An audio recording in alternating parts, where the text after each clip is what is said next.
Hello, and welcome to the Diaries of Ordinary People, the podcast that brings you raw, unfiltered, and honest stories from everyday experiences.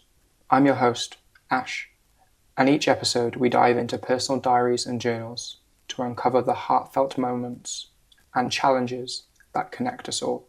So, whether you're commuting, taking a break, or just winding down, join us as we explore real and authentic lives. This is the Diaries of Ordinary People.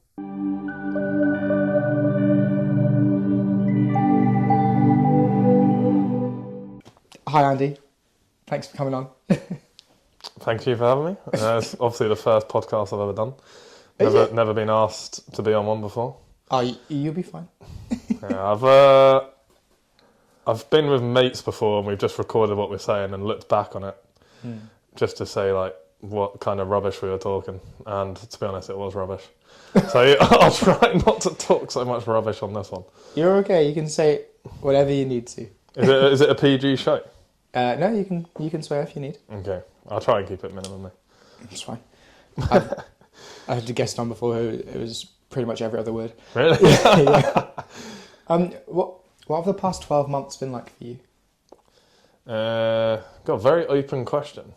Yeah. Do you mean like what, as a summary, like, you know, like emotionally, or just literally if I had to summarise it, how however you feel that kind of resonates. So 12 months, when was that? Last October. So, I mean, in terms of what I've done in the last year, I've been to Cyprus, probably one of the best holidays I've had.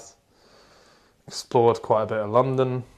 Went to some shows that I wouldn't have normally gone to, stuff like Tony Ann. I don't know if you heard of Tony Ann. Really, really good pianist, and I probably wouldn't have been inclined to go on that a few years ago. But obviously, as you get older, you appreciate stuff like that, right? And he was awesome in the Camden Jazz Club, so that was wicked. Socialising as always. I had a knee injury last July, which stopped me from playing football, and which I've literally played consecutively since the age of 8, so I haven't had one season out since then. I've had periods of time out, but not an injury that has put me on the sideline like this that requires surgery. So this season I've been coaching, which is a big change for me, obviously, and trying to watch from the sidelines can be difficult, especially when the team's not doing well. You want to be on there trying to help. But in terms of like speaking in front of people, confidence boosting, it's been massive. And probably, well, I don't even have to think about it. The biggest change for me in the last 12 months happened 3 weeks ago, which basically means I'm now single from being engaged. So, and now I've had to readapt to living back with my parents for a while, just while I recuperate, with a bit of family loving care. 4 cats, which can't go wrong, right? Surrounded by, well, I can't say the word. Surrounded by cats, let's just say that. Surrounded by cats. So yeah, I mean, if you told me a year ago, literally a year ago to the date, I'd be in the position where I am at now, I'd be like, you're absolutely crazy. So that's how I would summarise my year, like, and literally the last few months have been, the last few weeks have been the most mental. Yeah. So it's probably quite a good time to come on to a podcast. Think about. Yeah. So yeah, I would say if I had to summarise up the last year, life changing, building, emotionally, physically, yeah, definitely physically as well, and not being afraid to do things, not being afraid to try things, definitely. So yeah, pretty much a summary of my year, that I'd say. How are you finding being back at home? It's crazy how quickly we adapt as humans, isn't it? It really is crazy. First few days I was like, there's no way I'm going to be able to stay here for an extended period of time. You know, I lived with my partner for 6 years. So you get that independency, you know. She's not always at home, so, you know, you'd have times on your own in the flat, which was really nice. You'd have times just you two. obviously you'd have to do chores and stuff. And she worked different hours to me, so, you know, it wasn't like, and, you know, for no fault of each other, like, we weren't, like, always coming back to cooked meals for each other and all that kind of stuff. But at home, very busy. I've got my brother, obviously my two parents. And they're home, not all the time, but they're home when I'm home. So I haven't yet had a free house. So I've just got to get used to the hustle and bustle of having other people around, and a little bit of motherly care as well, which is really nice. But at the same time, I've got to get used to having that all the time. I mean, one of the best things is coming back to, you know, a meal being cooked for you. You know, gym session, come home, great cooked meal, and smashing that out. I mean, you can't beat that, really. So obviously there's massive positives as well. And at this time, when everything's so fresh and I'm healing, being around a loving family is one of the best things you can be around, right? Definitely. And a busy house as well, because obviously if you keep your mind distracted, you know, you're not thinking about what's happened. I know you need your alone time to process things. I do get that every night for about a couple of hours. I go to bed early, spend a couple of hours, you know, chilling, listening to music, watching things, and just literally just processing, you know. And I've slept surprisingly well. I thought I'd really struggle, but touch wood, I think I'm getting used to it. And I'm back in my old room from what I used to have years ago, which is literally just a box room, and I kind of like it because it's easy to keep clean. Massive thing. And also it's quite cosy, you know. I can literally touch both walls like that. Wow. I know you can't see it on a podcast, but I barely stretch my arms out. And yeah, I'm just on a mattress on the floor, sort of adapted the room up a little bit, but it feels quite cosy in a way. Good. And I'm just really appreciative that they took me back, obviously, you know. What are you doing to keep your mind busy? So, main thing, training. I've trained since the age of... Trained properly since the age of about probably around 20, so a good 10 years. I used to do the, you know, t-shirt muscles and that before that, you know, pecs, arms, never do legs, you know, T-shirt don't really muscles. do back. Well, you know, if you want to go, I don't know, walk around in summer, you want to get your arms out and stuff, you know, just what you can see in a mirror, basically. Yeah. Which a lot of guys train, but I'm finding less guys train like that now, which is good. So I think, obviously, then with the internet, a lot of people are learning about that. So training's number one. I'm still sticking with the football team, even though it's quite difficult sometimes to focus on it. I'm not going to lie, when you have to make decisions about who to choose, you know, who to play, subs and all that. So football, work. It was a real struggle. So Sunday, about 3 weeks ago, was, without sounding too dramatic, probably the worst day of my life. Probably the worst I've ever felt. So I won't go into too much detail about that yet, possibly later, but it was just awful. And I was literally at night just thinking, I had an early the next day, which is hard enough to wake up for. So an early, you have to wake up at 20 to 6, I used to wake up. Which I know for you isn't a problem. You know, waking up like as early, but that's a lay-in for you, right? Early time. Yeah, exactly, a lay-in for you, but for me, nowhere near a lay-in. And I was just like, I don't know how I am going to go to work tomorrow, let alone, like, you know, continuously. And somehow I had a fairly decent sleep. I managed to drag myself up, and work has been really good for distraction, like really good. Like, I love my job, I love the people I train, I love my colleagues. Yeah, I couldn't be, you know, in a better place to work. So that's been massive. So training, football, work, socialising, doing stuff like this. You know, when you mentioned about the podcast, I was like, do you know what? I would have done it anyway, but I don't have to ask anyone to do anything anymore, and I've got to get used to that. It's only been 3 weeks. I'm still thinking, can I do it? But I'm like, well, if I'm free, I'm free. Do you know what I mean? I don't have to message anyone saying, oh, you know, what are we doing on this day? It's just me. So one thing I definitely got to get is a diary. Yeah, that's definitely one thing I've learned. Like, I've double booked myself on a couple of occasions. I've apologised for it, obviously, but I just need to get a diary. And as most people, you know, that have experienced grief or a big thing happening, time perception, like, is just crazy. Like, I've only just got my time perception back. I mean, the first week was ridiculously slow, and then I just lost the days. I just didn't know what day it was. Time was going all weird. Like, I was trying to book things in. I was like, what date's that? But it's starting to come back now. But yeah, that's probably been the biggest adjustment, time perception. I think just your mind is just so fried.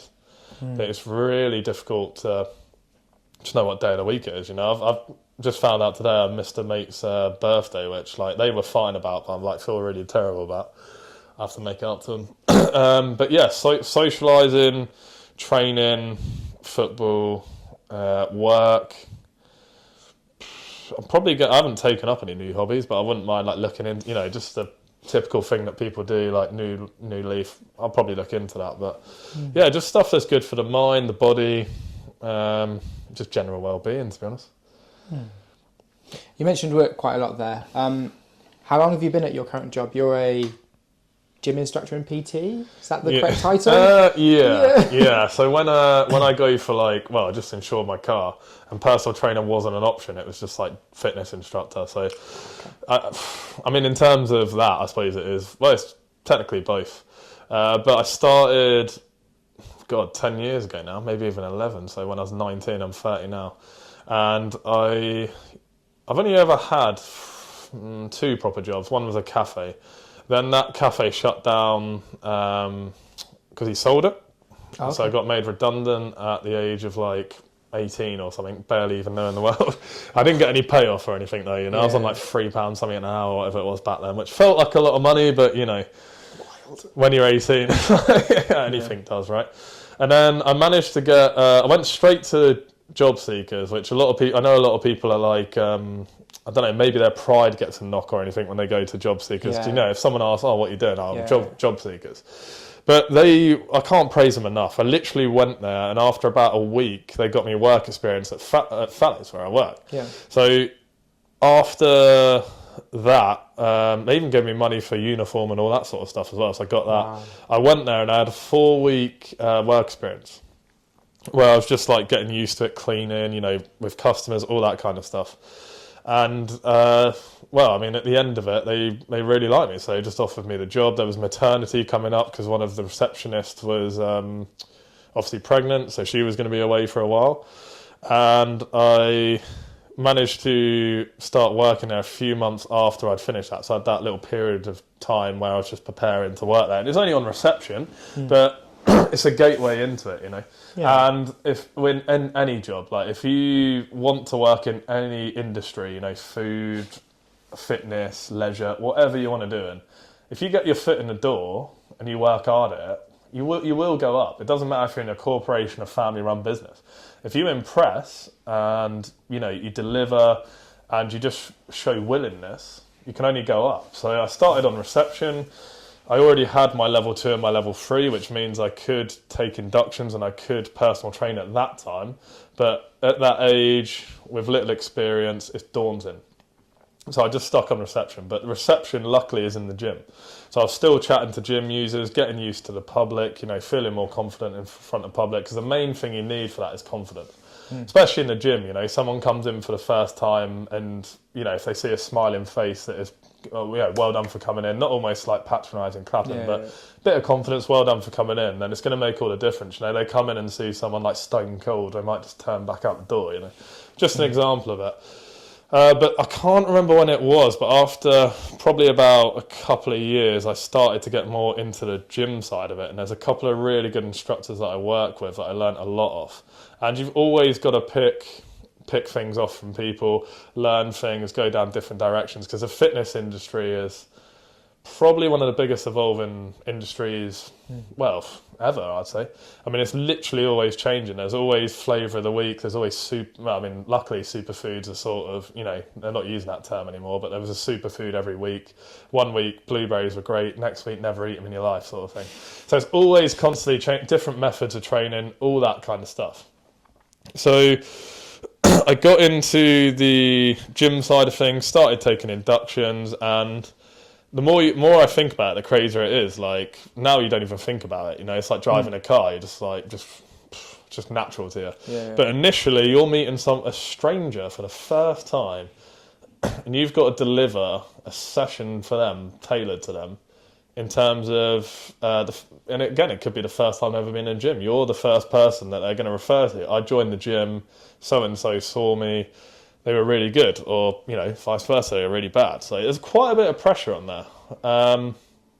But it's sort of, I wouldn't say necessarily came naturally, but I progressed on it pretty fast, I guess, and just learning on the job.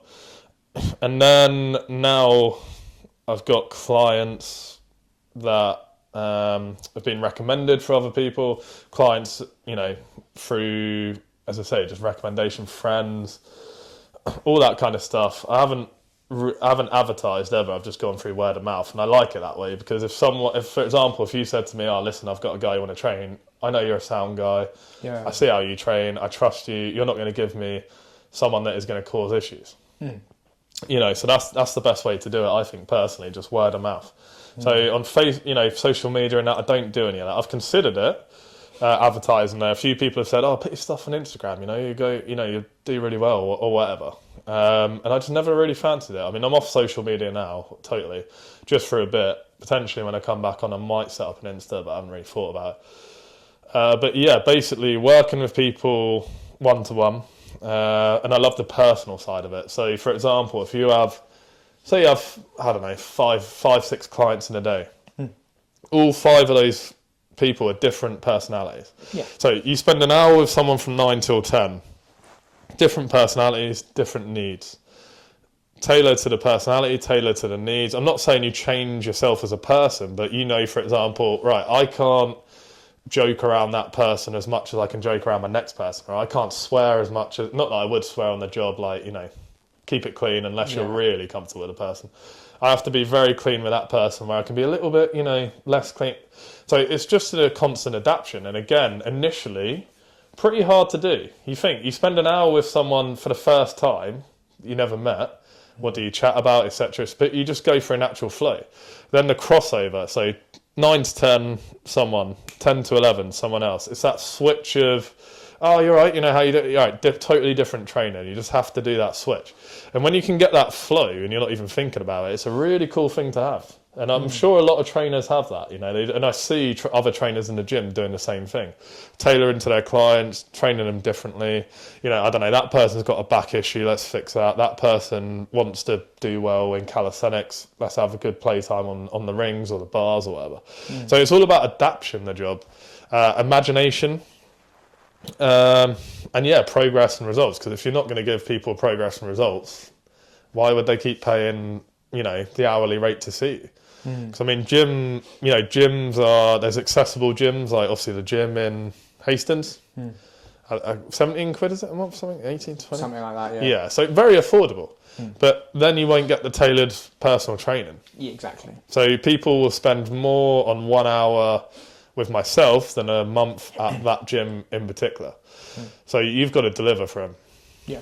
Yeah. And I don't feel pressure anymore, but it's, you want them to do well. And I feel when you see, like today, for example, one of my clients managed to do a front tuck lever.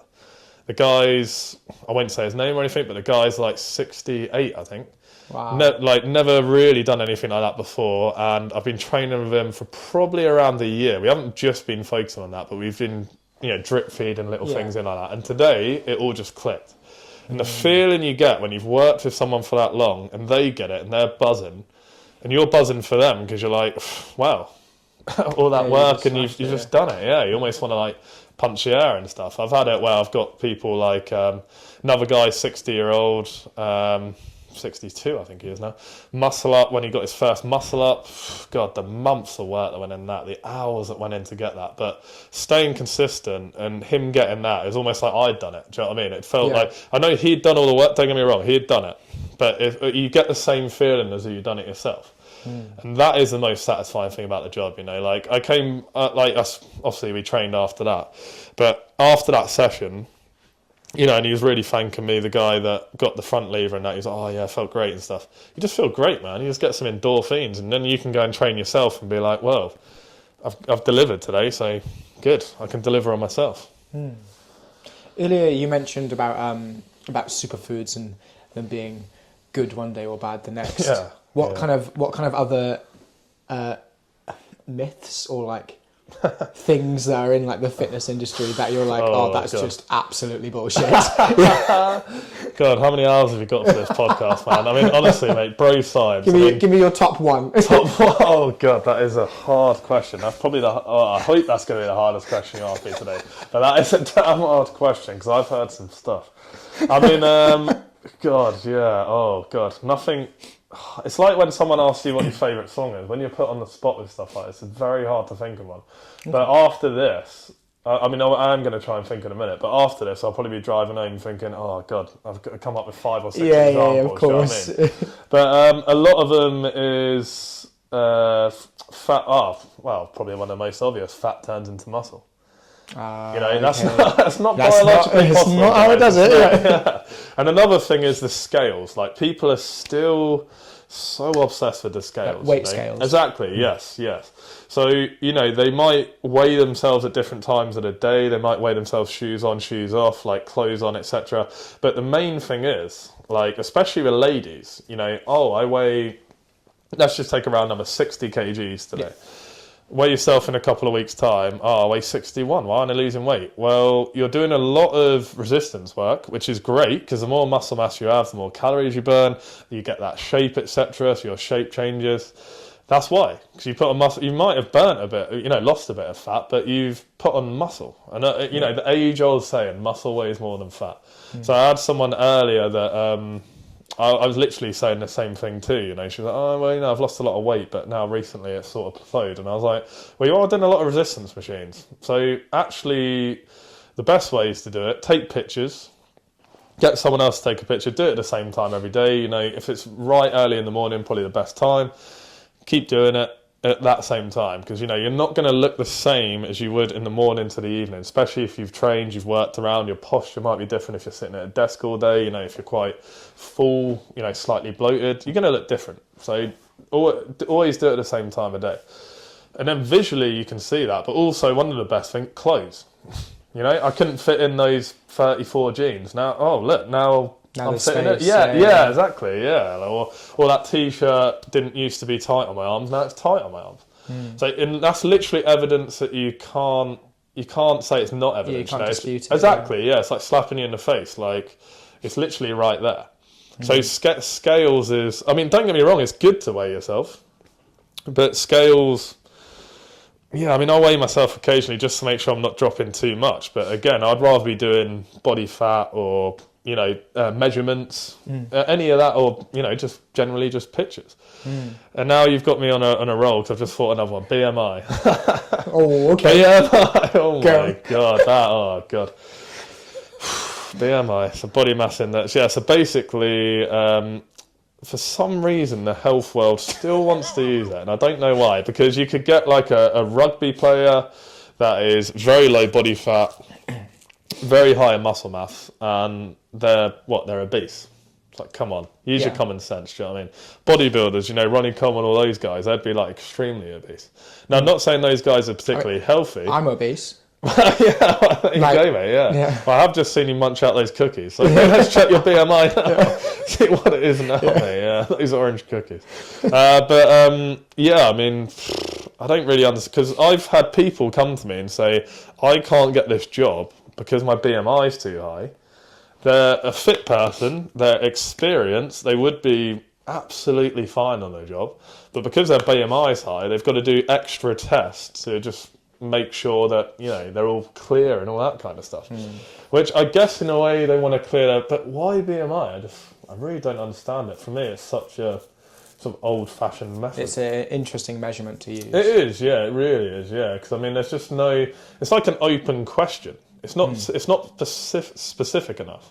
It's not, because all right, if you've got someone that clearly is slightly overweight or anything, they're going to check the BMI. Well, I mean, you can see it visually. I mean, do you really need to make them feel worse by going for a BMI and all that kind of stuff?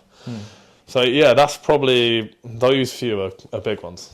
Okay, so I'm going to ask you a very interesting question now. So I see it as, if I eat less food, I will lose weight. If I train more, I will gain muscle. Is it that simple? I wish it was. I understand it's not, but I wish it was. Obviously, it caters to each individual. Like I've seen people make very good progress, putting on muscle mass eating once a day. It's almost like, how do you get that many calories, that much protein, all the minerals and that in one meal a day? But for whatever reason, it works for their body. I mean, the simplest equation is less food in, more energy out, you lose weight. Results in more, weight loss. yeah, exactly. More energy, more food in, less energy out, gain weight. It should be that simple, but it's got to be worked on the surplus. So you can't just go nuts on it. Yeah, and you've got to know your own body. I mean, you know your own body. I know you do. I know my own body. I know that occasionally if I overeat something, I'm going to be fine because I'm burning off the calories. I've got a pretty fast metabolism. You've got an even faster one than me. So if you munch out more of those cookies, you're going to be absolutely fine. You've trained 3 times today. Do you know what I mean? Like, you need the calories. So it's more, I think, about knowing your body more than anything. Knowing what works for you, what doesn't work for you, because it is each individual. But yeah, I mean, the simple equation is the one we just mentioned. In terms of putting more energy in, not exhaling, outputting more energy than you're putting in, for example, to lose weight. But then, other factors come in, like, is your thyroid okay? Is your digestion okay? Like, how old are you? How tall are you? Loads of factors come into it. But it would be great if that was a be and end all. But I always say that people can make progress just through dieting alone. See it loads. I mean, I don't really like the word dieting, because if you say diet, it's like, well, I'm only going to be on this for a few months. It's just healthy eating. You've eaten healthy for, I don't know, all your life, is it? A long time. You can't even remember, yeah. Same here. So what have we been on, like a 10-year diet? I mean, exactly. It's just literally healthy eating. That is, or, that's an umbrella term for it, but you're just eating well. You're just looking after what you eat. And for me, I personally don't track my food. I haven't ever tracked my food. I know you haven't either. You want it, because you don't want to be going to a restaurant and, oh crap, this one's 800 calories, that one's 600, but I really want the 800 calorie one, but I'm going to have to go for the 600 to fit my macros. Now, that's not knocking anyone that does it. I understand people need to do it for shows. I understand people need to do it for, say, competitions, as in, like, physical, like make a weight for a fight. And I also understand it motivates people. So I'm not knocking that. It's just, for me personally, and obviously for you, I wouldn't be able to do that. So I just make sure that if I am eating enough, and I know when I'm eating enough, because I know when I feel hungry, etc., then I'm all right. And if I want to put more mass on, I'll eat a bit more. Yeah. I'll eat a bit more, do a little bit less cardio, or a little bit less walking, and Bob's your uncle. You check the scales, you're up by a couple, So just about what works best for people, really, because it's going to be different for everyone. I've got another myth or question to ask. I think it's a myth, personally. So everyone kind of seems to say that abs are made in the gym. I feel like they're made in the kitchen. What's your thoughts on that? Oh, 100, like a million percent, like it's more in the kitchen. Couldn't agree more. The thing is, a lot of people think that, like, you're obviously doing sit-ups is going to target the fat there. Well, unfortunately, you can't choose where you burn the fat off, right? It'd be great. Oh, I've got a little bit of fat on my ankle. Let's get rid of that. Like, I'm going to start, training my ankles. That'd be wild. Yeah. Yeah, I'm going to do ankle day, or like, what I mean? Like, just, I know that's a bit over the top, but like, you can't target where it comes off. When you're losing fat, your body would just choose where it deposits. Obviously, typically around ladies, hip sort of area, guys, like belly, that beer belly sort of thing. But 100% the kitchen. Like, I mean, you can't, don't get me wrong, you can make your abs more prominent by training them. And for me, probably one of the worst things you can do, sit-ups. I know aesthetically they're okay, but functionally I see a lot of people doing a lot of sit-ups and they got tight hip flexors, they got bad back, they're not really feeling it in their core, and they're not really seeing any results through six-pack. So exactly as you said, I couldn't agree with you more. Kitchen over gym for abs, 100 million %. And again, I've seen a lot of people, and you probably know a lot of people, that don't set foot in the gym, but they start eating better, weight drops off them. Your body completely changes. Exactly. And it's that age-old saying, you can't out-train a bad diet. Now, if you've got fast metabolism, you've built up muscle mass, you've been eating clean, and then for whatever reason you go a bit off the rails, but you still keep training, It's not necessarily you're going to like put masses on. I mean, obviously you will look a bit different, but because you've already got that muscle mass and metabolism is firing like that, the damage isn't going to be as drastic. Yeah, as drastic as someone that's never done that. But once you get into a habit, I mean, they say it takes 3 weeks to create a habit. It's very sort of hard to get out of it. And if it's a healthy habit and you're enjoying it, why would you even consider it? I don't know about yourself, but I haven't ever considered not training or giving up training or giving up healthy eating and just thinking, oh, screw it, I'm just going to eat crap. Yeah, exactly. Yeah, I doesn't even cross. Exactly, yeah, exactly. Yeah. And keeping training fresh, it's so important. Like, I met you in lockdown 4 years ago. Yeah. Obviously, legally, guys, don't worry, we were keeping the distance. It was all fine. Yeah, no coppers listen to us. But yeah, it was all legal outside, just before lockdown. And that's where, and I know you've got a unbelievable background in calisthenics, dance, all of that, very, very impressive. But that's where I really got into calisthenics. So that has been a new lease of life for me for the last 4 years, trying to get moves, trying to learn different positions, get in with your body, etc. Before that, I'd done more bodybuilding type stuff. I've done some more functional stuff for football, sprinting and all that. So my trainer has constantly changed, not because I wanted to vary it or I was bored of it or anything, but just to fit my everyday life. And that's what training should do. It should enhance what you're doing every day, or you should do something that you actually look forward to and enjoy doing. Because I know for a fact some people, for example, leg day. Oh God, can't even think about leg day. Can't comprehend it. Yeah. Exactly. Yeah, most people go into leg day and you see them on the bicep go, you're like, oh, that's a good legs you're working there. It's like, just warming up the old the old calves for it or something. Yeah. So all right, what do you need that? Yeah, they're doing calf raises as they're doing bicep curls. Yeah, exactly. Yeah, 2 in 1, mate. Yeah. What's the kind of like? What's the thing that most when you get clients? What's the thing they most want? So like, what do men most want? What do women most want? Very good question. Yeah, very good question. I mean, most of the time, obviously, it's aesthetic. They want to look better. Most of the time, yeah. But what I'm finding, which is great, and this is another reason why I don't advertise, is because through recommendations, I'm training some really interesting people. Some dancer that wants to improve their dancing, which is great. Totally different. People that want to improve their running, people that want to get better at calisthenics. So those guys are obviously the ones that aren't necessarily more interesting, but it makes you think a little bit more. And don't get me wrong, I've got clients that purely just want to lose weight and look better, and they're great to train. I enjoy training them, but when you get someone coming in, it's quite specific or just a little bit unusual, it does grab your attention more as it would. It's like, oh, okay, so you want to climb a mountain in a year's time, for example. That's really cool. I like that. It's a different kind of training. Yeah, exactly. Yeah, it's a different kind of challenge. Exactly what you said. Different kind of training. You're like, oh, let's get stuck into that. Or what I like doing is, I don't want people to have issues. Don't get me wrong. Like, it'd be great if no one had issues, but I like to try and find issues in people.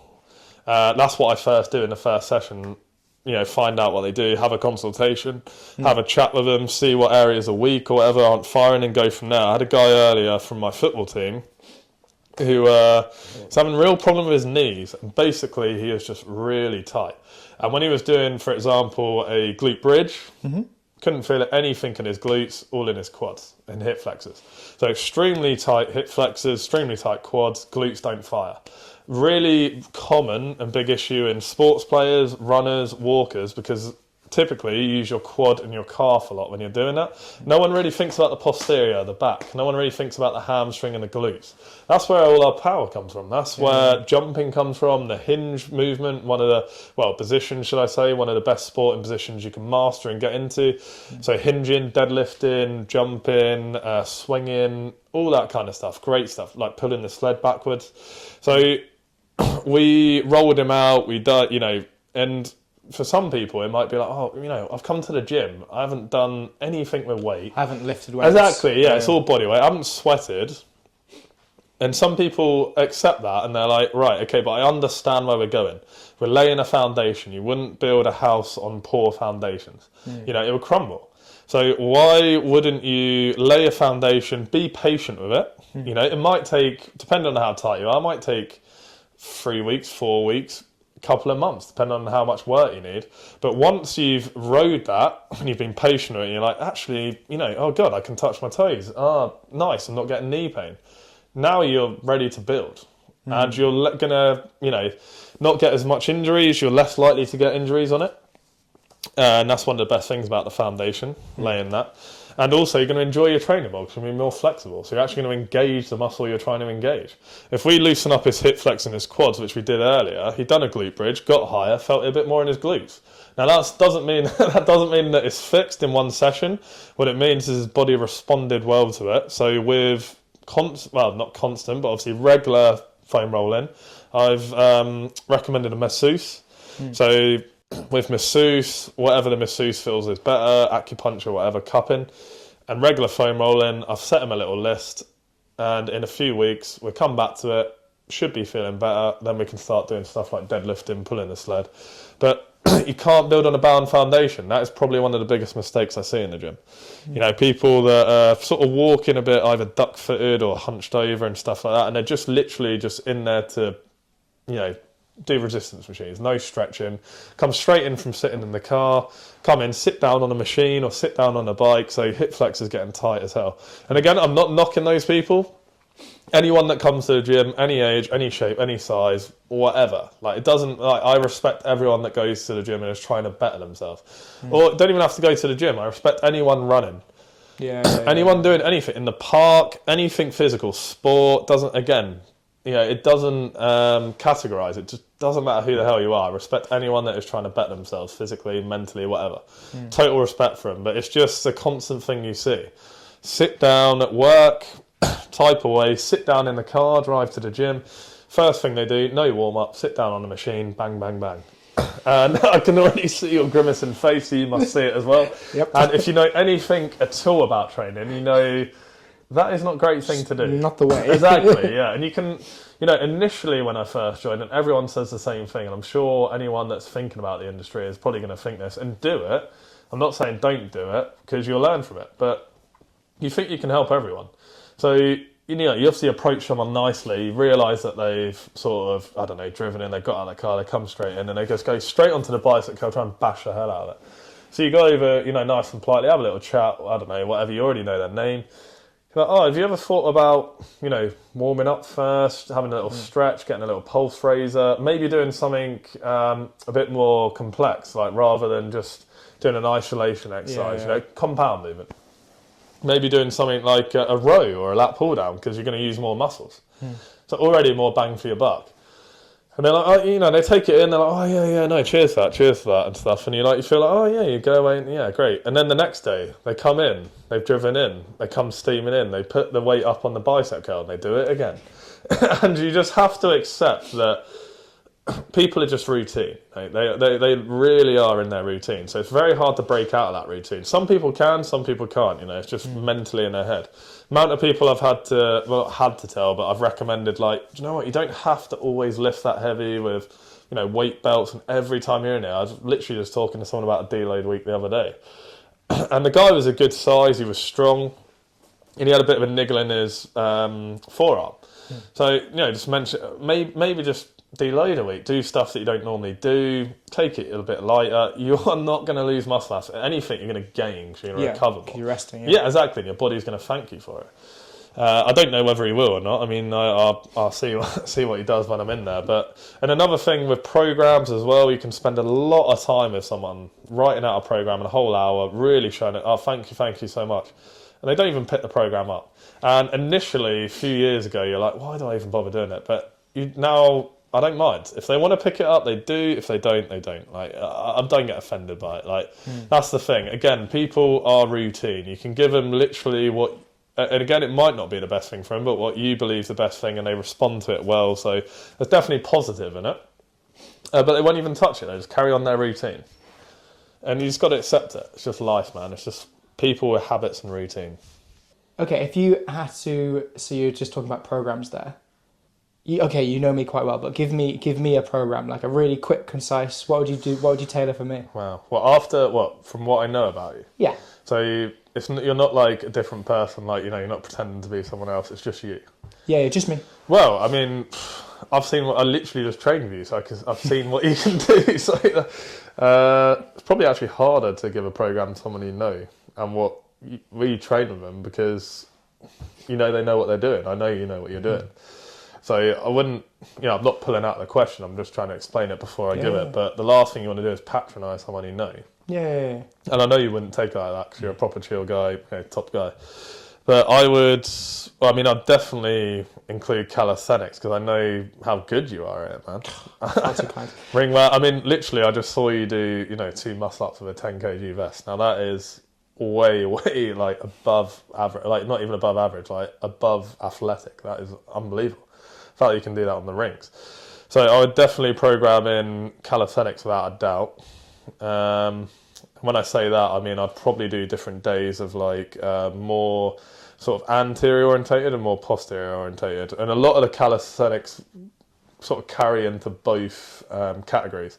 Now, when we trained earlier, it was almost like a bit of it's mainly back, right? Earlier, what we're doing, mainly posterior. So, muscle ups include the chest, they include the shoulders, but after a lot littler than exactly. But after that, it was basically all back, right, and core, massively core. Because you can't get away from core in calisthenics. But if I was programming it, I'd put, for example, like dips. Push-ups on separate days to pull-ups, chin-ups, nothing crazy that you need a lot of thought process about, but it's like, I'm not going to do everything in one day because I know how often you go to the gym. So because you go so often, you'd have to program it that you get at least some recovery in it. I've had back-to-back, I had one last week where, almost like I called it a breakup workout, because you just put your headphones in and you just absolutely demolish it. Exactly. Yeah, I had a cap on. I pulled it down over my eyes. I probably looked, I don't know, maybe angry. I don't know. But I just literally tried to block out the world, just focus on yourself, and just absolutely smash it. And I done back-to-back days of everything, and I was surprised that I could do that, because normally it would be so taxing that you can't do it. But I think sometimes when your mindset is in it and you're just set on it, you can overcome it. But definitely with you, it'd be the main thing is recovery. But then I know you recover massively because you sleep well, you eat well, you drink water. So don't mind these cookies. Yeah, but they are gluten-free, vegan. There you go, mate. You were listing it out before, but you still didn't quite tempt me. I know, I'm sure they're amazing, but yeah, I mean, it's a difficult one for yourself, and that is an interesting question. But yeah, 100% calisthenics, deadlifts for sure, because I know you're a Ninja Warrior, swings.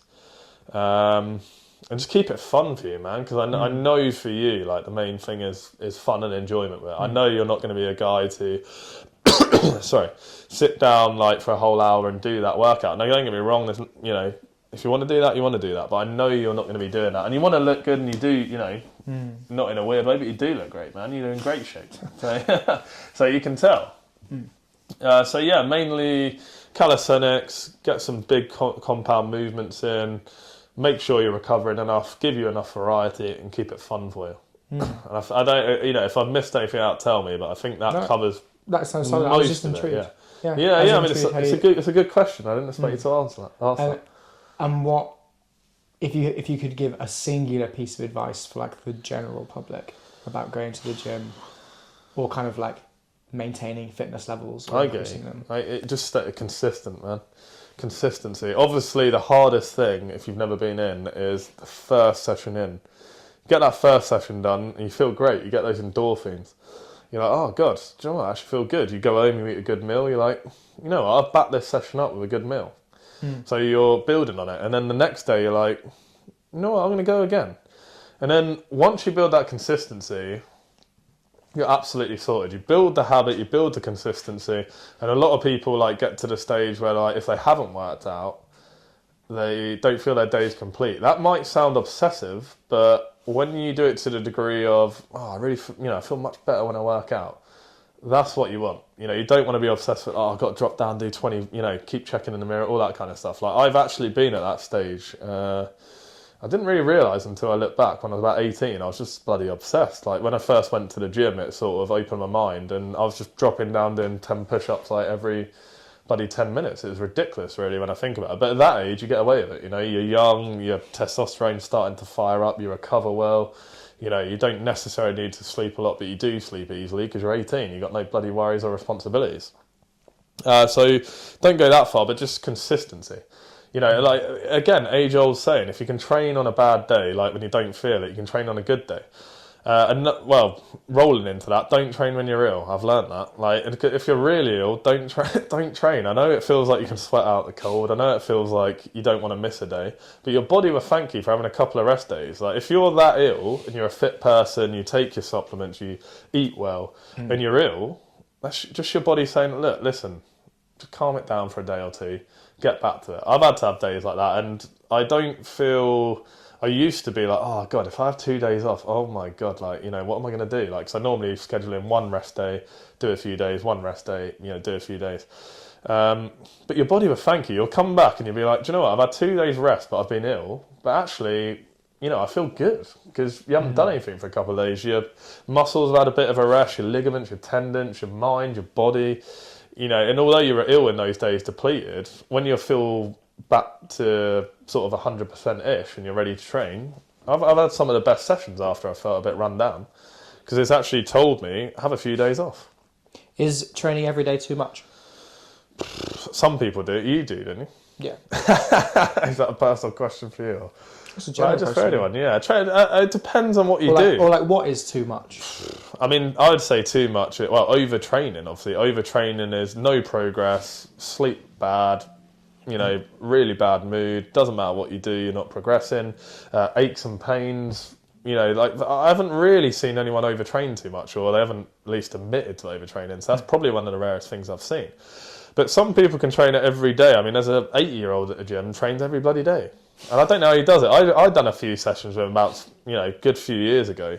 And we were doing, like, I don't know, for example, chest. And then the next day I wouldn't train with him, and he'd be on the bloody chest press. I'd be like, what? How are you doing that? Like, but again, he has just built that up. He's always done karate. He's always trained. So his body is just adapted to it. And what he's doing at 80 is unbelievable. Doesn't let anything like that. Real inspiration. And there's a lot of people like that in the gym, and it does, you know, get you thinking like, well, if I maintain this in the future, I'll be like that. So some people can train every day, no problem. But the main thing is, don't go from, all right, I'm doing one session a week. All right, now I'm going to do 5. You know, gradual overload, you know, progressive overload is the main thing. Don't just jump from 0 to 100. If you build your body up like that, you can. I mean, me personally, and I know you as well because you train every day. So, like last week, I went 6 days in a row. That's probably the most I've done in a row since I can't even remember. But then I had Sunday and Monday off because I knew I couldn't train. Like, you know, I had things on, I didn't have time to train, etc., etc. That's why I'd done those 6 days, because I was building up. Normally I'd do 3 or 4 days, have a day, 3 or 4 days, have a day. So that would be my split because it works for me. What works for you is training every day. I mean, cardio, you can get away with doing every day, especially something like swimming, because it's nowhere near as taxing. You've got the support of the water. Obviously, if you're pounding I know a lot of people pound the concrete every day, absolutely fine. But I've seen a lot of people with big issues from just pounding the concrete. And again, they're getting fit, they're doing it. But you're doing it every day, you know, poor trainers, whatever, like not a good gait, you're just going to mess yourself up in the long run. So it all, you know, and it might sound like I'm pulling out the question, but it all depends on the individual. You know, you, for example, can train every day pretty intensely. I mean, when I saw you earlier, it was your 3rd training session. I mean, I couldn't do that. I train once a day. Potentially, I'd come back and do a little bit more if there was like a game or something. My knee was all right and I was doing football or something. I've done that before, you know, train your upper body, have football later or whatever like that. And I'm all right with that. But typically, I would train once a day, get everything out. And I know you know, if you message me, do you fancy coming to the gym later? Because it's you, and I know we'd have a good time, I might do it, but I wouldn't normally do that. Whereas you knew we had a session, and you've been able to train twice. So different abilities, different bodies, different goals, and different styles for everyone, really. I mean, it's just tailored to the individual. But just progressive overload. Don't go from 0 to 100. That is the main thing. Build your body into it. You said that you've been doing it for like what?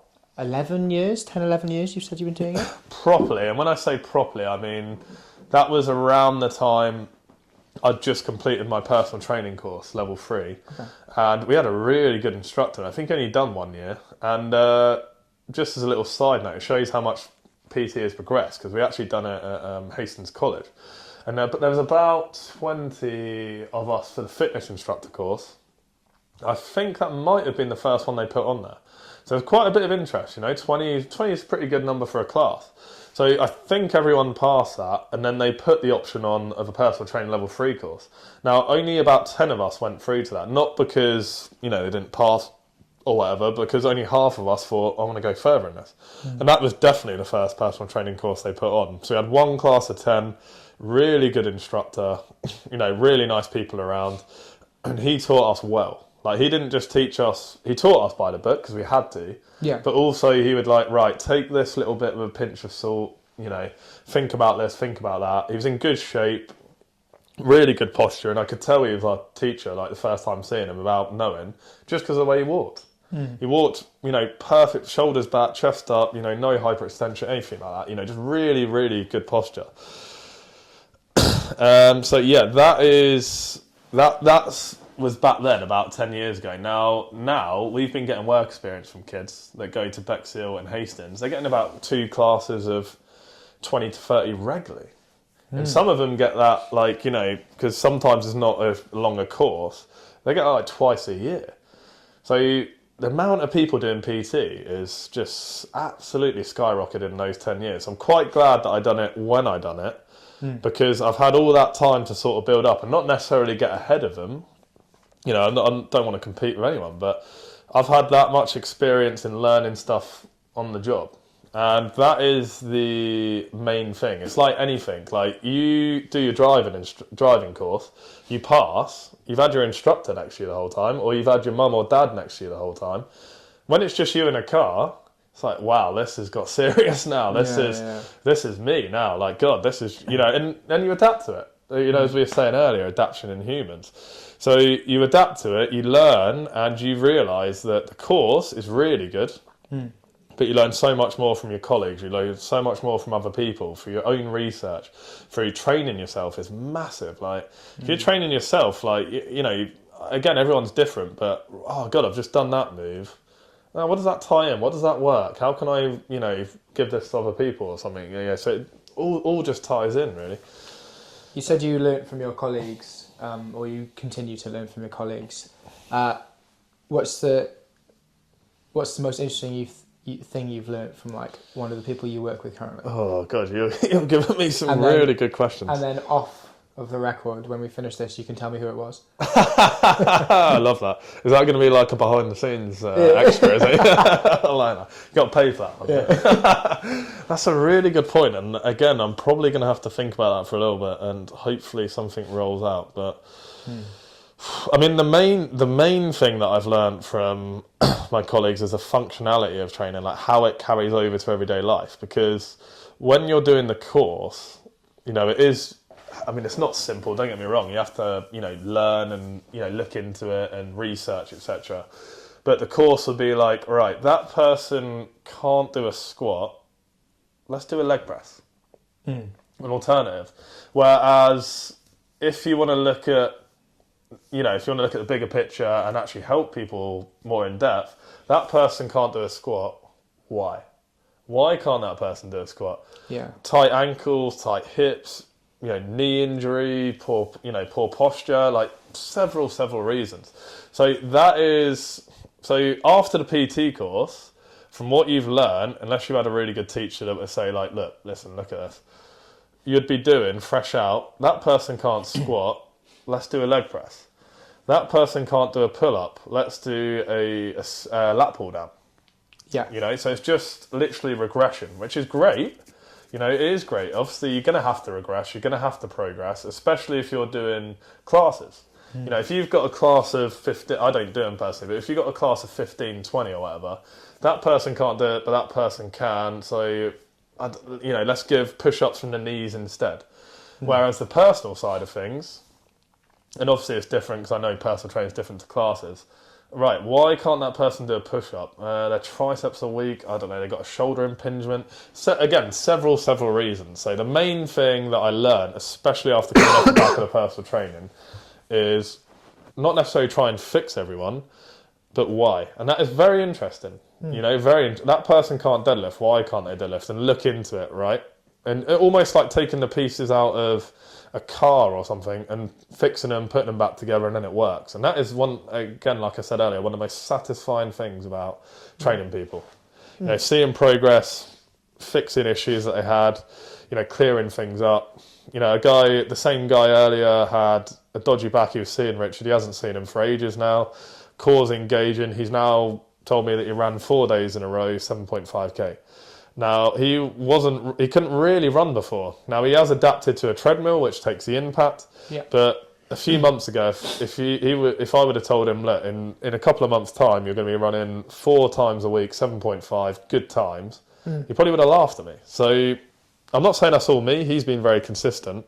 But that is the main thing I learned. If you can give people stuff that they haven't been able to do or they've used to be able to do and they can't do it, it's really satisfying for yourself because you're like, well, I've really helped that person. But mainly, it's really great for the client because they've just been able to do stuff that they've never been able to do or they wanted to do, and you've given it to them.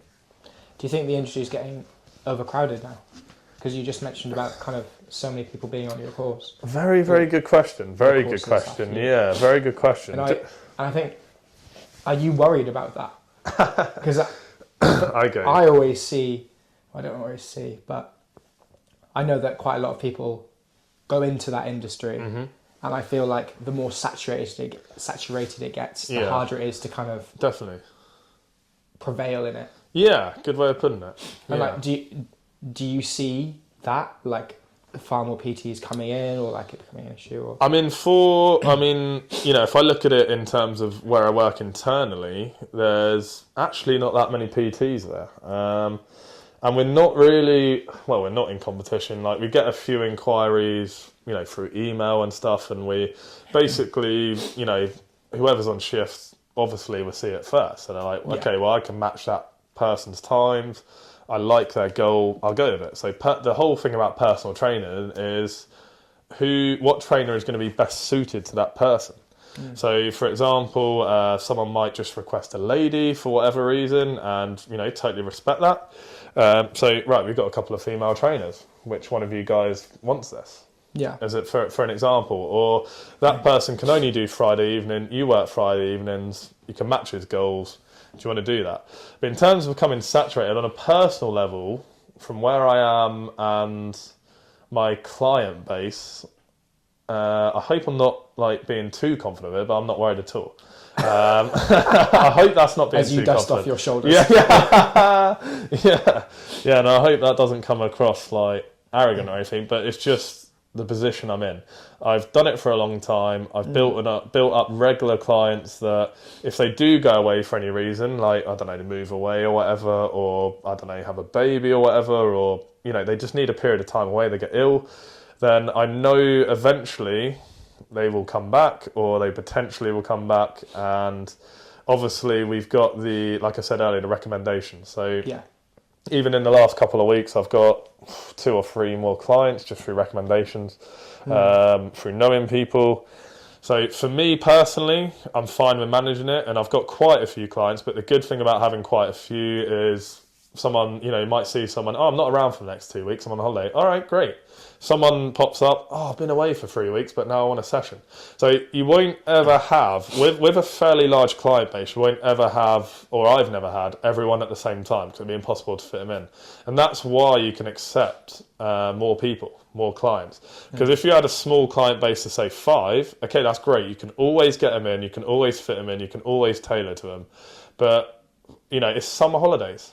3 of them are parents, as an example. You've lost those 3 for a few weeks. Now you've only got 2. Now, what do you do there? Do you feel, you know, do you try and get people back? And then when you've got people back, oh, I'm really sorry, I've given you a slot to someone else. So it's a lot about management, a lot about people management, a lot about time management, and just a lot about fitting people in, not necessarily when sort of I can, but when they can, but just come into a happy medium. There'll be times when people will message me after weeks of being away, and for whatever reason, I've got a full week. Oh, I'm really sorry. I've tried to have a look. I can't fit you in. Can you do the week after? And a lot of people, when they want to see you and they respect you, they will do that. I haven't ever had anyone say, oh, because you can't see me this week, I'll go somewhere else. If you work with someone, you build up a personal relationship, obviously at a professional level. Don't go beyond that. But you build up a relationship with them, you like the person, they know that you understand how they train, they've seen progress. Why wouldn't they wait another week to see? They're not going to go start the whole process again somewhere else. So I wouldn't hate to start in the industry now, but I do feel like people starting out in the industry now will find it harder than when I started, because exactly the reason that you said. There's more PTs now, there's more people in the fitness industry, but then I suppose in a way, with the internet and how sort of the NHS, and I know a lot of people won't just listen to NHS, but podcasts and that about how good health is for you, there is now more people, so there's more potential clients as well as more PTs out there. Yeah. But again, it would be much harder, don't get me wrong, it would be. I mean, I know a few people that have started in the industry, and I know how hard it is to build up a clientele.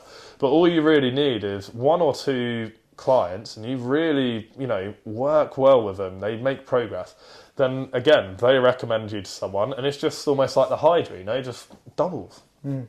That person tells one person, oh, do well with them, that person tells one person, do well with them. So I've had a few chains of and that's really interesting, a few chains of PT, like that person has recommended that person, the person that they recommend is recommended, wow. And it just goes through, and then you end up training 4 people, and the 4th person doesn't even know the first person that has been recommended, and it's awesome how life works like that. And it doesn't just work for PT, it works for everything. I think they call it, what is it, the 6-chain link or something? I could be totally wrong now. I think it's 6-chain. But it's really interesting because that does work in all aspects of life, not just the PT. But what I would say in summary to your question, there's definitely more PTs, there's definitely more competition, but there is definitely more potential clients, because more people are coming in through it. Now, the thing going against people now, the economy. Yeah. Everything's more expensive, everything's gone up, wages haven't gone up massively. Say you're a mum of a few kids, Christmas is coming up, can you really, and some people can, which is great, but your priorities are most likely going to be your kids, Christmas coming up, food, can you spend 30 quid an hour or whatever it is, that's, it's not particularly my rate, but whatever, can you really afford a PT for an hour a week? I mean, a lot of people can't, so that would be the issue. But it all depends again as well on your environment. If you're in London, you can charge more, people earn more money, they've got more disposable income. Where we are in Hastings, obviously there's a lot of people moving down from London that have sort of either downsized or whatever, for whatever reason they've come down. And obviously my clients tend to be slightly older, so they, just in terms of life, you have more disposable income, your kids are left or whatever, or you haven't had kids for whatever reason. So you've got a little bit more disposable income to use, whereas the student coming in, got in debt in uni, hasn't quite got a job yet, they're not going to be looking for well, some of them will, but the majority of them aren't going to be looking to go and pay a PT per hour to get trained by them, right? They're probably going to join the gym group or something like that, which is obviously cheaper, which I would do the same if I was a student. Anyone would, You've got to think about it logically, why are you going to be paying 50 quid a month when you can pay 17 in that situation? So, they're going to be doing that. But yeah, I definitely think it was not necessarily easier for me, but I'm glad that I got into the industry that long ago. And it's just because of my age, it's not because I saw this coming. It's just because I was at the age to get into that then. So I am glad I got in at that time, because I do feel like now it will be slightly harder. You mentioned the economy just there. How are you finding the kind of the cost of living crisis and what things that are going on?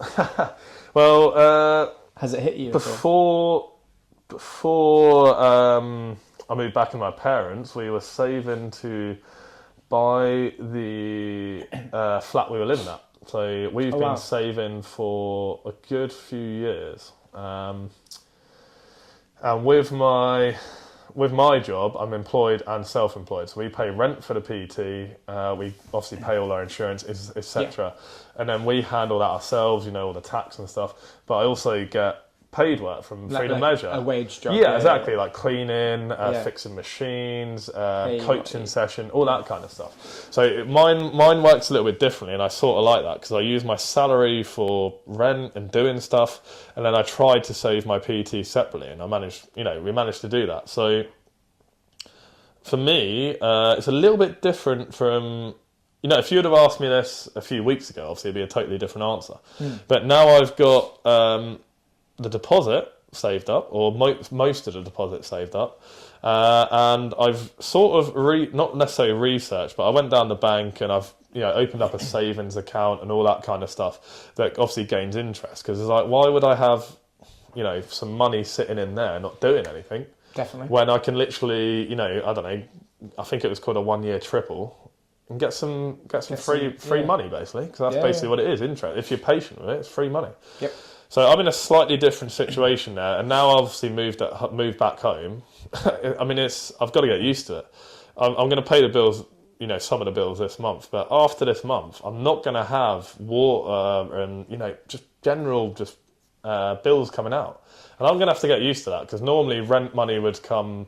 I would have been my rent money down, basically, and I'm not. Yeah. I'm not. So I've got more money in it. So I'm a bit like, I'm going to figure it out by my next payday, how much to put away in savings and all that kind of stuff. But I definitely know that I'm always going to have a saving account for now. That's something that I've learned from saving up from the mortgage. I'm going to have some form of saver. Just always try to, at least. I mean, sometimes you don't know what's going to happen. There might be a drastic situation, whatever, that you need to use it. But my aim is to keep some form of savings account open, like, constantly. And I know you can't do the same one all the time, and the best ones are like yearly ones. So it's just a case of obviously just passing them over and just keeping that going.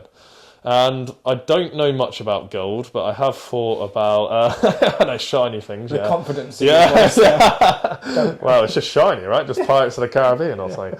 But I am considering not splashing loads of money on gold, but I know the price is sharp, and I have got like a ring, and that's it. So it's nothing major, but I know that price has gone up, and I'm planning on potentially maybe just adding a bit to the collection each year. That'll be a good target. So I think by the end of each year, if I can just add, I'm not going to put out numbers or anything, but a small amount to my little stash, and I can just sit on that for a good few years, just forget about it. I haven't got kids.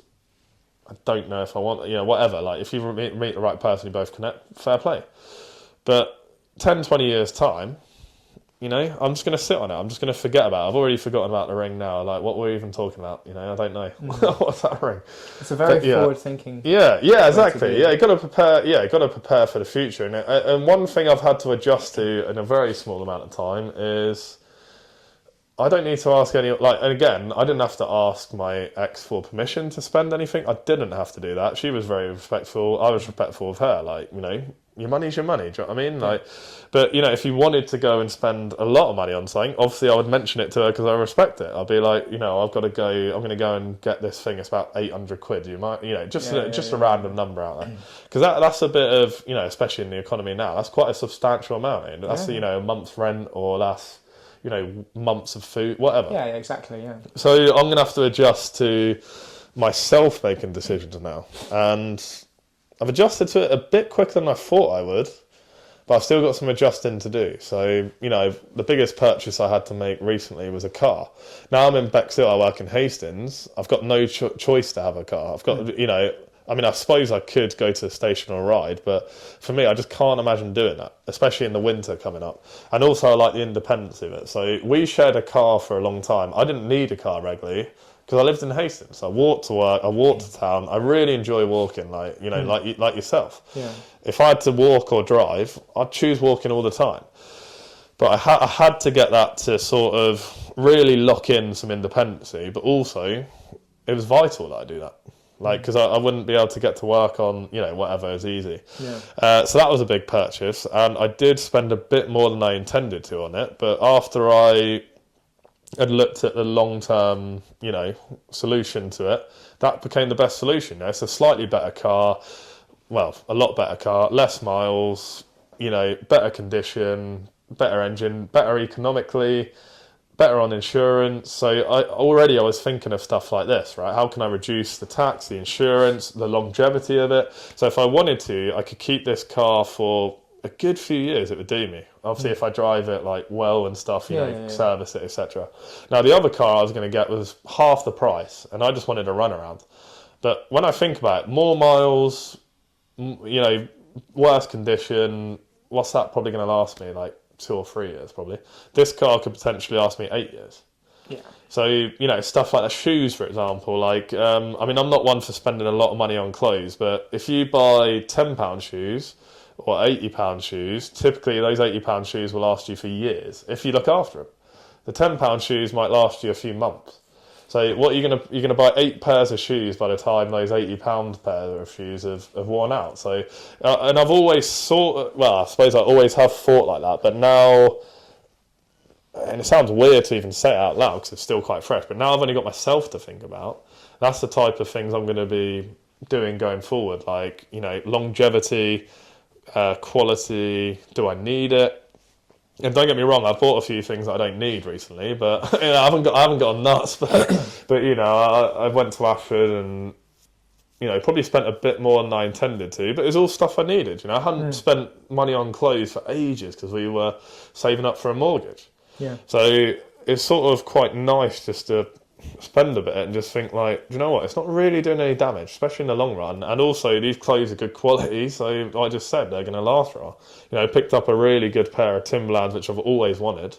Never had a pair of Timberlands like that, but I know if I treat them right, clean them, spray them, whatever, they could last me years. They could last me until I'm 35 or something. Yeah, a long time. Which when you work it out per year, it's not a lot of money to pay per year. Yeah, exactly. Yeah, an investment. Yeah, so you can invest in anything. So we started off by saying, or I started off by asking you what your past 12 months have been like. What do you think your next 12 months are looking like? Oh, good question. Good question. It's very good. I mean, obviously you can't predict the future, but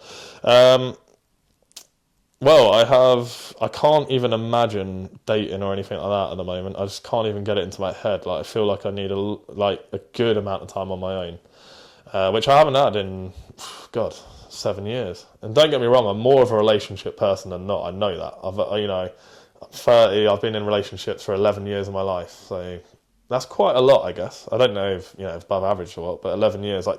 I'm talking serious relationships. Obviously, you've had like the 2 weekers at, primary school and whatever. You can't even think about those. But I do need to work on myself. So, it's just self-improvement, really. I'm going to take care of myself. Not that I don't think I didn't take care of myself before, but now, apart from like my loved ones and friends and all that, if they need me, I'm there, of course, because that's what you do for your friends and family. I'm going to prioritise myself in terms of improvement and just thinking about sort of future, not, I guess, investments, but health, and just look forward, and look positive and just live in the moment, have a bit of freedom, a bit of free fun. And I haven't lived like that for a while, so it will take adjusting. But yeah, like I said earlier, like if someone asks you to do something, you're like, well, okay, I haven't got anything to do, I'll do it. And I'm going to live like that for a while. I'm thinking about potentially going travelling for a month or something next year, because I do really feel like I just need to, almost like a clearer, just clear the air, clear your head, like really get around it. And, it's just going to be great mentally and physically, I know it is. And I do want to explore more. That is definitely something in the next 12 months I want to do. I really want to, see the world a bit more, because I don't think you can learn a lot more than seeing the world. It's one of the best things you can learn from, different cultures, different countries, different people, different experiences. So even, in November, I mean, it's nothing amazing, but I'm going to Manchester now. I've never been up north. Like, for whatever reason, I mean, I've never been that far, and I'm really looking forward to it. I'm only going away for a weekend or, a few days, 4 days. But now I'm like, all right, well, if I arrange that, do that, I can do it, I get the time off work, I don't need to ask anyone, I can just go. And it's great to, well, it's not great to have that freedom, because again, I'd prefer to have been in a relationship, but That's going to be the main difference in the next 12 months. It's just going to be me. And it sounds like, I'm not saying that like I'm so lonely, Akon or something like that. It's just literally like, I can just focus on me. Self-improvement, stay around positivity, and hopefully in 12 months' time, I'll be better off, in every way. I mean, that's what people want, right? That's the ideal thing. I know that doesn't necessarily happen, but that'll be the ideal goal. Ideal goal. So, the last question I'm going to ask you is a bit of an odd one, considering your current situation going on. Mm-hmm. Are you happy? Okay, is that how you end most podcasts? That's a really good question. Yeah. So, I mean, happiness is... it's different for everyone, isn't it? Happiness. It is a different thing, but on a personal level, obviously if you asked me this 3 weeks ago, I would have been like, God, I couldn't get any more from happy. So I wouldn't even, if you would have asked me that, I would just have walked off, right? I couldn't even handle it. So happy with... It's a very hard... And again, if you would have asked me this a couple of months ago, I wouldn't even hesitate. I would have snapped your hand off and said yes.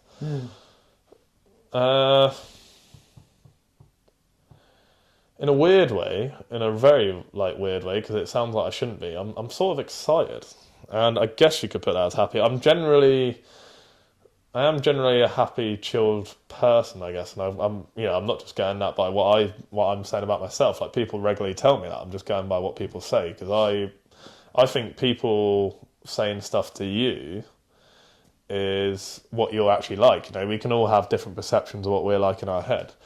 But I'm just a generally sort of happy person. I've spoken to my mates this year and just other people, and touch wood, I don't really feel like I've ever suffered with any sort of mental health issues or anything like that, or ever sort of started going in myself. I've just never felt that. I don't know, it's weird. But happy, oh God. I know I'm going to be happy. Am I happy right now? Happy now chatting to you.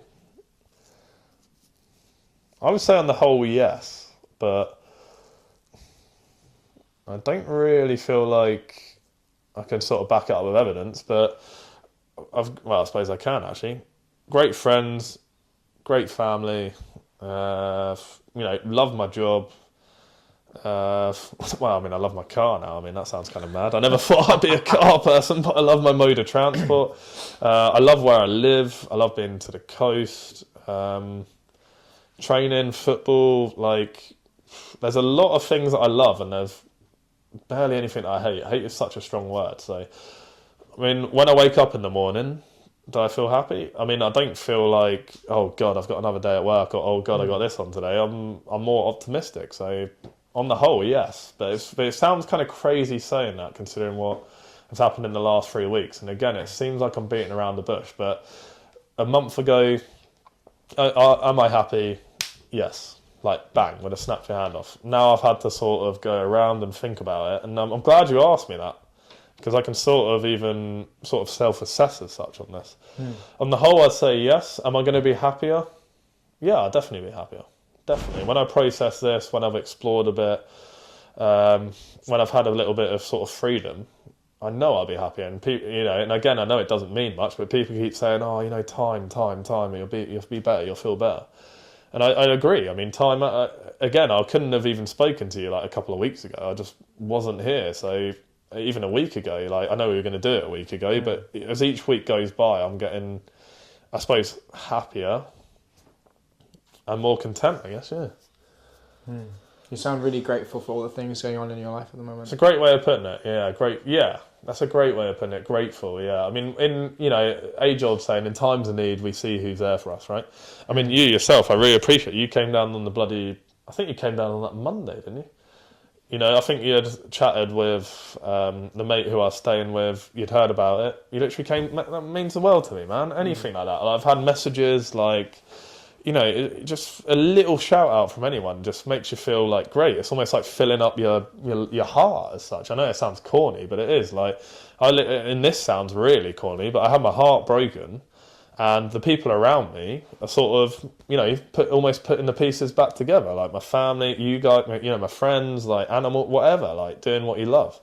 And obviously it's nowhere near back to where it was, nowhere near. And I know it's going to take ages, but yeah, I'm in a much better place than I was like a few weeks ago. So yeah, I'm grateful. That's a great word. I'm grateful, yeah. And that sounds mad because I'm not grateful for the, what happened in the situation, but I am grateful of who's around me and just life in general, man. So am I happy? Yes. Could I be happier? Yes. Will I be happier? Yes.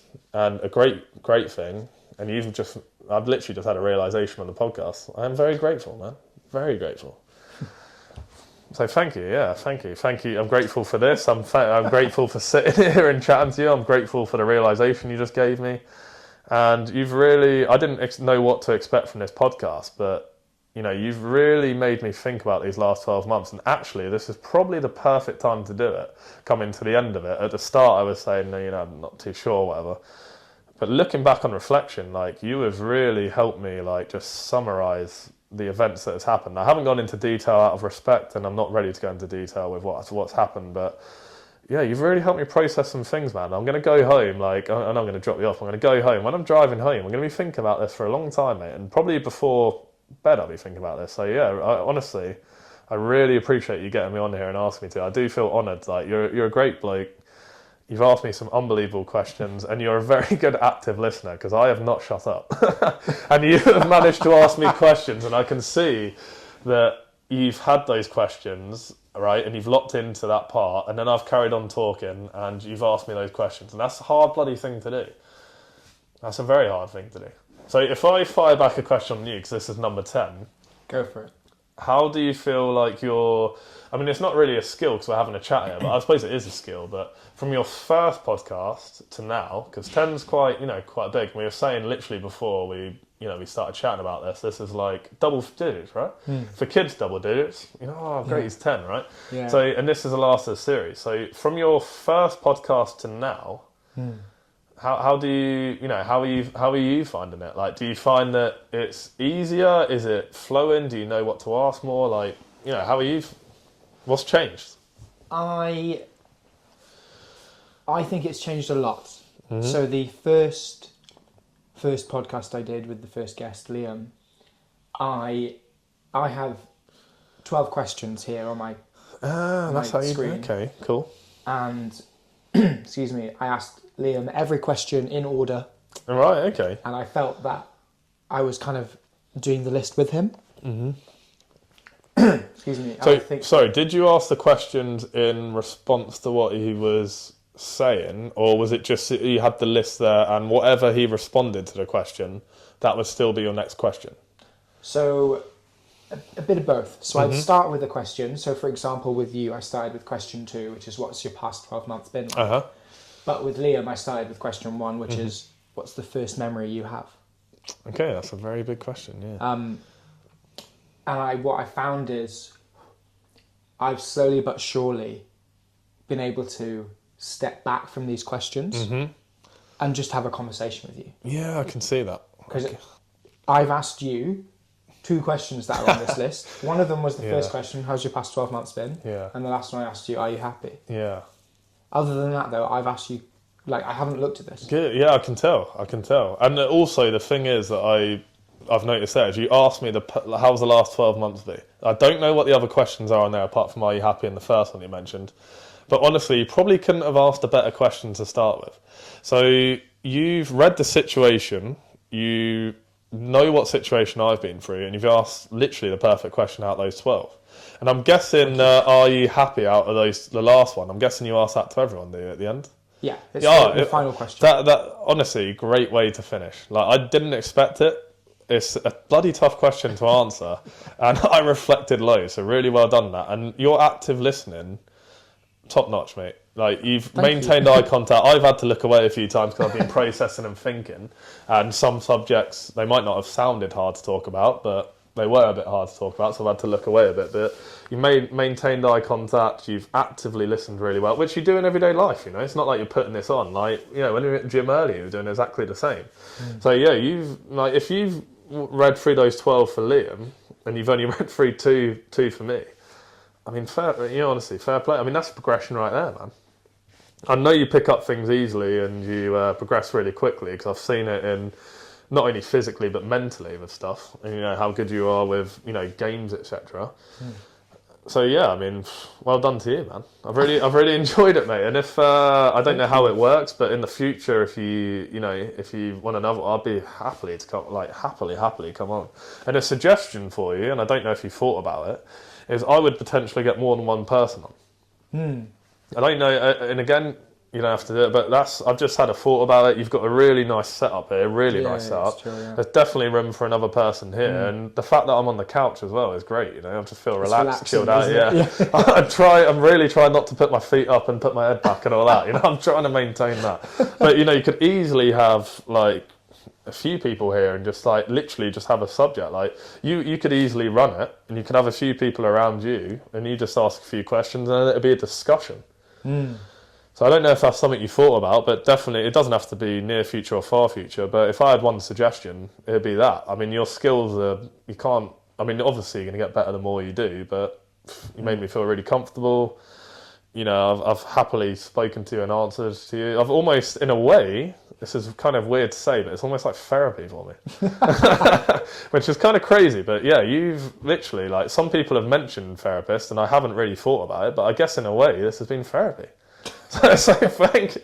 All you need is the glasses, a little mug. Well, I really appreciate you saying that, and I think it's really nice for you to ask me that question. And I really hadn't thought about I really hadn't thought about how I've kind of moved away from the questions that I initially put down, and I am now just talking to that person, or rather listening to that person and kind of gently guiding their conversation, or kind of reacting to their conversation. It's great. I mean, for me personally, as you know, I can't shut up on a bad day, let alone a good day. Your active listening is awesome, because I have rambled. I don't even know what the time is now, but I have absolutely rambled, and you've just sat there patiently and fired away great questions. And that's a bloody hard skill to do. So many people don't actively listen or ask questions, and that's more. And you just realise that more and more. Like, you can leave a party, and for example, and everything about that person. They probably couldn't even tell you what your name is. Yep. And that's because you've actively listened, you've actively asked them questions, and the only time that person is going to talk, unfortunately, is about themselves. And that's not everyone, but you realise that more and more the older you get. And me and you are still young, 29, 30. But we are more experienced than 20-year-old. Of course we are. We've had 10 more years on this earth. But you realise when you start getting older, there is a few people around like that. And for me, I've said one of my things, and this is, going forward, next 12 months, one of my things is not to try to limit, because you can't avoid those people sometimes, but definitely limit my time around those people. Definitely limit my time around them. So that's definitely something I'm going to be working on from there. But you're the opposite of that, man, which is great. So I applaud you, mate. Thank you. I really appreciate that. It's I've been really wanting to chat to you about things for a while, and I kind of hadn't really got around to it, but I put my foot down and was like, nah, I need to get you on here. And I want to, I feel like I want to have a catch-up chat with you in like 6 or 7 months. I love that. That would be amazing. Really, cheers. Really cool. Yeah, I do. Yeah, but only if you wear the glasses. Of course, I'll get a notebook too. And you got to scratch your head and nod your chin occasionally, right? Nod your chin, scratch your chin and nod your head. That was Indeed. Thank you, Andy. Thank you so much. No, thank you, Ash. You really helped me, so I really appreciate it, man.